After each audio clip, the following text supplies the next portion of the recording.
September sun. Well, this is day 2, Sunday morning. A lovely sunny morning as it turns out. I'll just finish tidying this layer and then I'll go around and have a look at that. I'm Ian Soderby. We're in the back garden of the Old Manse in Port Seton. We've gone as far as we could in Trench 1. We've come across some maybe basic kind of flooring. There's lots of stones and things and they look like they have been laid. But we're going to measure and get that 3D measured first of all before we maybe try and go down and see if it is part of an old backyard or something. We did move to trench number 2 yesterday late afternoon, and again we've gone down and we've found some of the cobalt blue glass that we had been looking for, some other bits of coloured green glass, and it's all spill, it's all spoil, it's been dropped into the earth at some time, but it's kind of mixed up. We've been investigating places in the garden where the homeowner said that there were structures under the grass, and we thought that they might be flues associated with the glassworks, which was next door. You said thought. Have you found any flues, or have you found other things? All we've found so far are modern drains and services associated with the house. But the potential is certainly still there to find these flues. We have found a few bits of glass, but we certainly haven't found anything structural relating to the glassworks yet.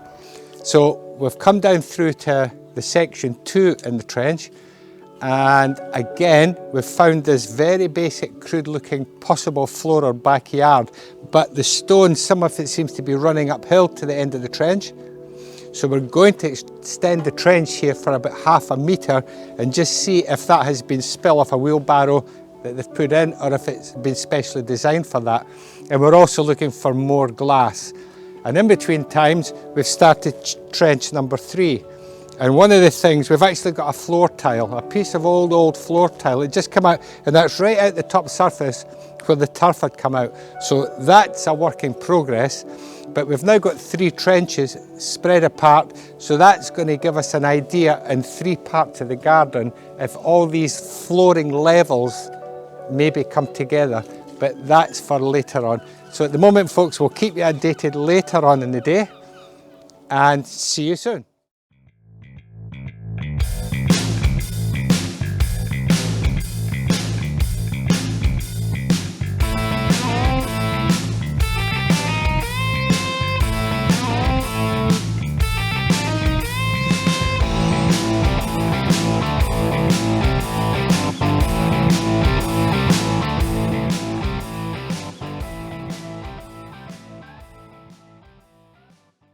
So we've been running a plaster casting workshop just outside that is working with some of the finds from the dig that's been going on.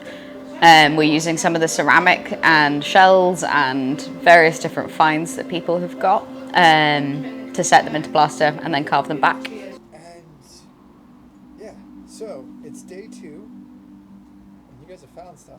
What have you found? So we found 2 things. So first thing that's interesting is that we think we've found the edge of the wagonway. So they told us that when the wagon was on, you had the 2 wooden things and it'd obviously be up on a hill, but then you'd have the deposit down the bottom. So we think we've found the deposit here because it's very compacted and it's lots of coal. So they think we've found it, which then obviously suggests that the wagonway is further over this side. projects. And have you got a lot of people coming by? Yeah, there's been quite a few different people, some people who didn't know this was going on, and then some people who've come down specifically for it from the dig.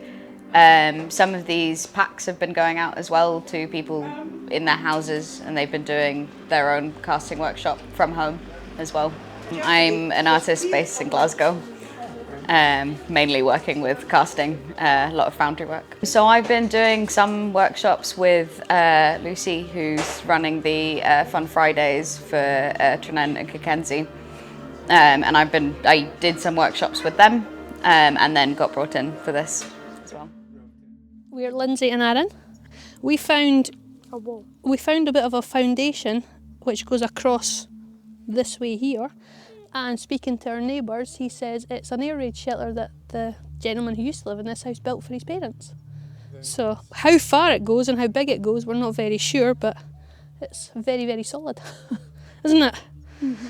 But so far, no glass. Well, we found quite a lot actually, yes. So about 1.5 feet down, we started bringing out lots of bits of glass lumps, molted bits of glass, obviously from the manufacturing process.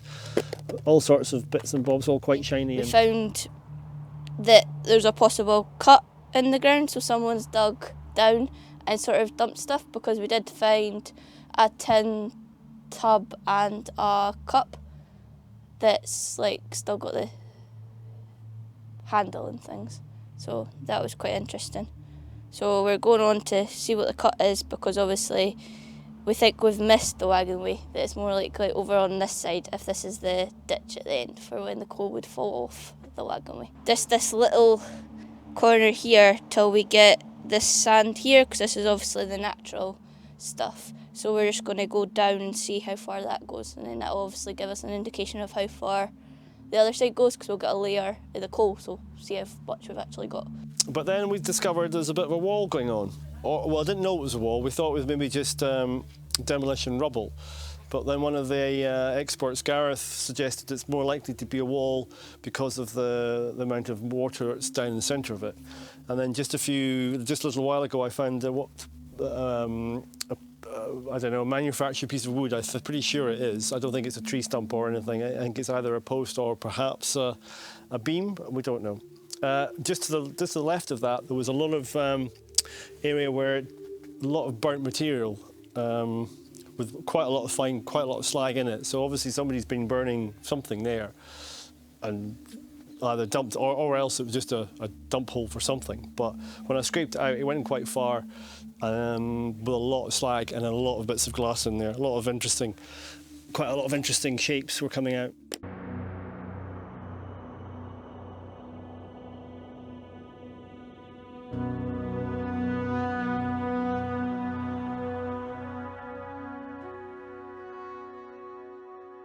Here we are, Sunday afternoon, Trench 3, and in the Trench 3 there's not been as much found, but we've just found out from our pottery expert that in the trench we've got some pottery dates from about 1770. So for that it's quite exciting, because we're now getting back to the time of the glass furnace and things. And it's just speak to me. So Right. End of day 2. End of day 2, and this is our 4th trench in the manse garden, ably dug by Ian here. Quite simple stratigraphy through for the modern topsoil, the relaid turf and things, down through homogeneous sort of garden soil, plough soil, and then we hit a layer just down about here, down to the level you can see at the bottom, which is producing quite a lot of fines, some really nice fines. But it's been quite spread around. We've got a piece of lead that came out one of the trenches, and it's got actually copper rivets in it. At the moment we don't know why. There's possibly leather or wood that's sandwiched between there, so hopefully we will find out about that. But at the moment we're kind of finished with the 2 trenches here. We're waiting for these to be measured, photographed and everything, done on the 3D, and then we're going to have to fill all the trenches back in. But out of this trench we actually got, I know it's difficult to see, but it's actually a wee small arm of a German rag doll, probably Victorian or late Georgian. very small, and that came out the soil. So it shows the kids were playing here at least 200 years ago. So that for us was quite good as well. And Ian's got, which he had on the stump there a minute ago, which we can see in a minute, some fantastic fragments of industrial crucible associated with the glassworks for melting the glass thing. These are massive. They would stand about the size of a big garden planter built into the furnace for melting the glass and things. So we've got some nice big fragments of that and some nice chunks of waste glass and other sort of nice bottle glass and things. So the end results for this trench that was put in randomly just in the middle of the lawn here, as you can see, has produced some fantastic results. Nothing structural in it, but the artifactual evidence is fantastic. Perfect. But that's basically it. That's all the answers we have at the moment. So there we go, folks.